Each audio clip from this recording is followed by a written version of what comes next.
Hello, ladies and gentlemen, and welcome to my college football playoff predictions. I already sort of did this in another video where I kind of talked about it, but I'm actually writing it down and making its own separate video because I'd just rather put it down on paper rather than just sticking it in some completely different video. So yeah, I mean, this game isn't college football playoff, but at this point, we all know it might as well be two teams that got snubbed of the playoffs nonetheless. But I decided to include them because they're one of the most interesting bowl games along with these ones.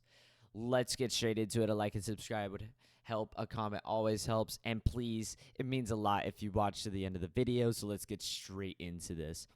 So I'm going to start off with this game, the Florida State versus Georgia game. I'm going to be real. I don't think anybody expects Florida State to win this game. Let's not forget, Georgia lost only by 3 points to Alabama. And honestly, I just think Georgia got snubbed probably more than Florida State. And I know that's saying a lot considering FSU obviously went undefeated, being the sole reason why they got snubbed. But I mean, this Georgia team is 3 points away, or I guess technically 4 if they wanted to win, from being the number 1 seed undefeated on their way to a three-peat. But because they lost one game after going undefeated, untouched for almost 2 seasons, they lose one game, they're going to get kicked out of the college football playoff.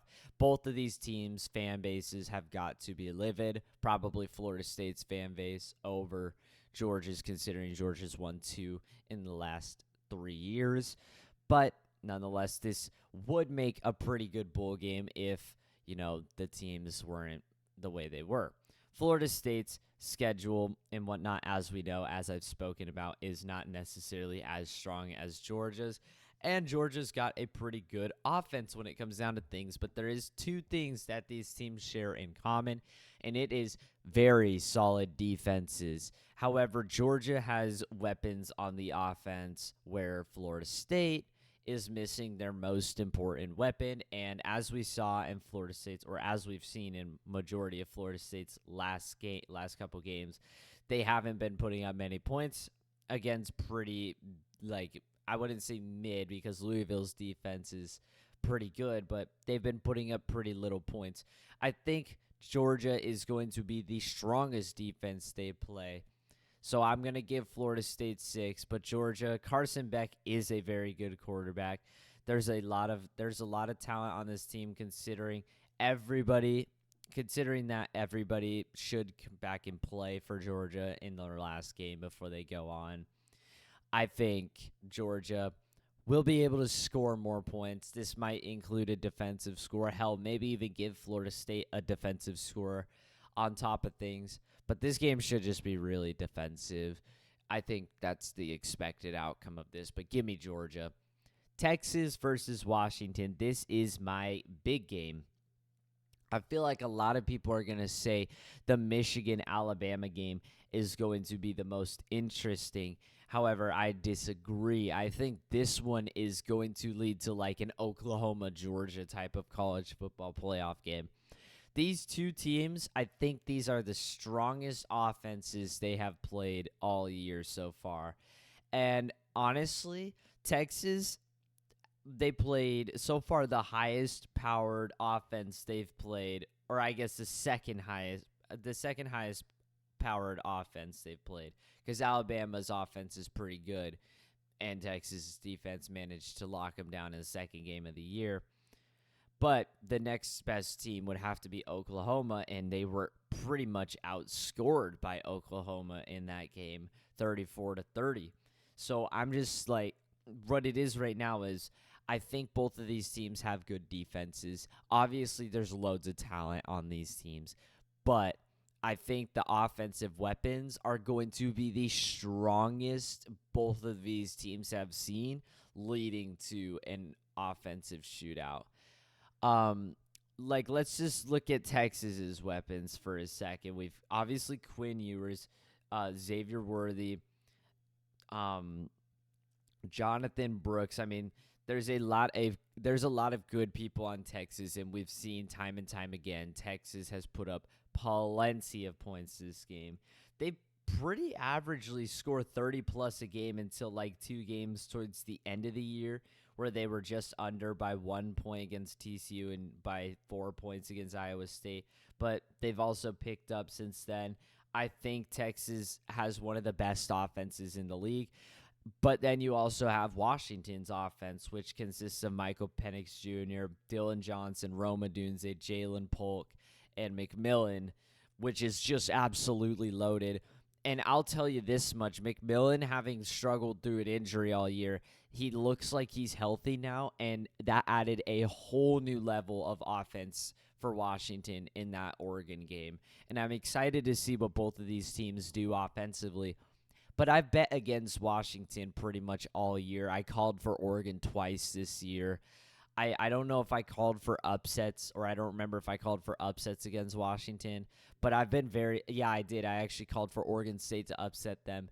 And honestly, so has the rest of the world. Nobody has had faith in Washington. So this time I'm going to take their side. 45-42 in overtime. I really, really hope this is a memorable game. This would just be so fun to watch, especially knowing this Pac-12 team is fighting for like the last Pac-12 presence in the college football playoff ever.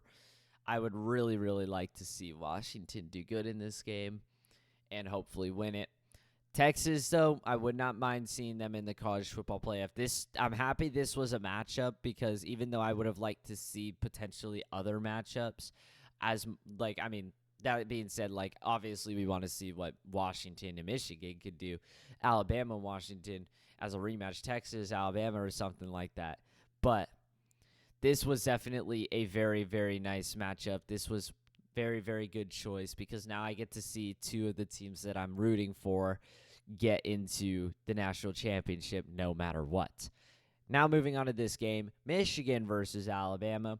I see this game right here will be the determining factor for majority of people of who will win the national championship. I don't really see a lot of people like on YouTube, how you scroll down and you like a page will be like, who do you have winning the national championship or something like that.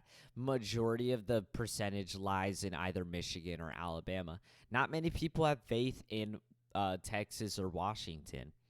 And I feel like there's a lot of reasons to that. This Michigan team they've gone undefeated with, their set of tough games. Majority of their schedule has been very, very easy, but they did go on the road and beat Penn State, and they beat their rivals, and they shut out Iowa in the Big 12 or the Big 10 championship, which I know it's Iowa, but still. Michigan is favored by 2, and Alabama, their one-loss came in the second game of the year when Jalen Milroe was still becoming a quarterback, and Jalen Milroe's turnovers in that game ultimately led to their demise. But I think this one will be on the defensive side of things. You can look at the Alabama-Georgia game and see two high-powered offenses all year who have been dropping plenty of points get stuck into this defensive matchup. That picked up definitely in the fourth quarter to make things more interesting, but for a while it seemed like it was just going to be a defensive battle, and it was. I'd say these teams Georgia and Alabama have stronger defenses than they do offenses currently, and the same can definitely go for Michigan.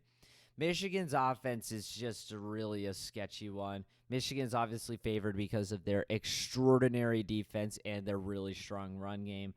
But ultimately, it'll just be who can shut down what. The X factor for Alabama's offense is definitely Jalen Milroe. Without Jalen Milroe, Alabama's not Alabama. Michigan, however, is the run game. I feel like J.J. McCarthy is a pretty good quarterback, but he hasn't impressed me at all this season. If you've watched my videos, you know this, and that's just my personal opinion. I just don't really like what I have seen. Like against Penn State, he only threw 8 passes, all of which came in the first half. I think Michigan has talent. They definitely do, as well as Alabama, but this one will probably lie in the defensive side of things. I've got Michigan, though. This will probably be like a defensive score to push them above or something, or to give them like the 3-point edge, because ultimately, even though Jalen Milroe made it past Georgia, this could possibly be the strongest defense he plays. This could possibly be the strongest defense he plays.